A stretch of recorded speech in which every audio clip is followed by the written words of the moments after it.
በ2017 ዓ.ም በድምሩ ከ2000 በላይ ቤቶች ሽያጭ መከናወኑንና በሩብ ዓመቱ ከ950 በላይ ቤቶች ሽያጭ የተከናወነ መሆኑን የገበያና ሽያጭ ዳይሬክተር አቶ ፋንታሁን ግርማ ገለጹ።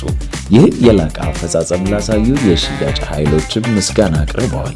በተጨማሪም በሩብ ዓመቱ የላቀ አፈጻጸም ላሳዩ የሥራ መሪዎችና የሥራ አስፈጻሚዎች ለማክበርና ለማበረታታት ለመዝናኛ ምቹ ወደሆነችው ዱባይ ሄደው እንዲዝናኑ እና ለበለጠ ድል እንዲዘጋጁ በማሰብ የበረራ ትኬት ቪዛን ጨምሮ መሸለማችንን ስንገልጽ በታላቅ ደስታ ነው።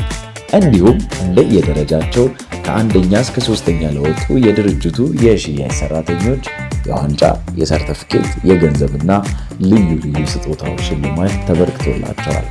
እንኳን ደስ አላችሁ። በቀጣይም የሚመጣውን ዓመት በትልቅ የሥራ ተነሳሽነት እንደምትቀበሉ ሙሉ እምነት አለን።